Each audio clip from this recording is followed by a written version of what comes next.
அண்ணன் செங்கோட்டையன் எங்களோடு வருகிறேன் என்று அன்றைக்கு எங்களிடம் சொன்னார். இன்றைக்கு வந்துவிட்டார். நீங்க முன்ன கேட்டீங்க, சின்னம்மா அவர்கள் எங்களோடு இந்த கூட்டத்தில் வந்து கலந்து கொள்ள முடியவில்லை.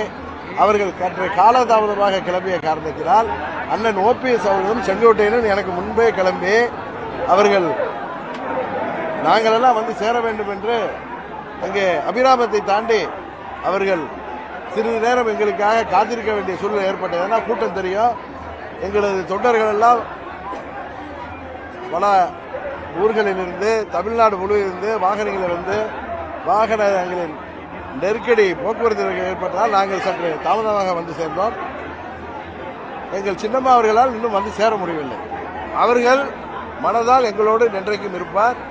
ஏனென்றால் தமிழ்நாட்டிலே துரோகம் வீழ்த்தப்பட வேண்டும். உண்மையான அம்மாவின் ஆட்சி, புரட்சி தலைவரின் ஆட்சி, புரட்சி தலைவர் உருவாக்கிய அந்த அடிப்படை விதிகளோடு கூடிய இயக்கத்தை உருவாக்குவதுதான் எங்களது முதல் குறிக்கோள். அதற்காகத்தான் அம்மா மக்கள் முன்னேற்ற கழகம் தொடங்கப்பட்டது. இன்றைக்கு நாங்கள் மூவரும் அந்த ஒரு எண்ணத்தில் தான் இணைந்திருக்கிறோம். இதில் அம்மாவின் கட்சியாகிய அனைத்து இந்திய அண்ணா திராவிட முன்னேற்ற கழகம் எங்களுக்கு எதிரி கிடையாது. நான் ஏற்கனவே சொல்லியிருக்கேன், எடப்பாடி திமுக தான் எங்களுக்கு எதிரி.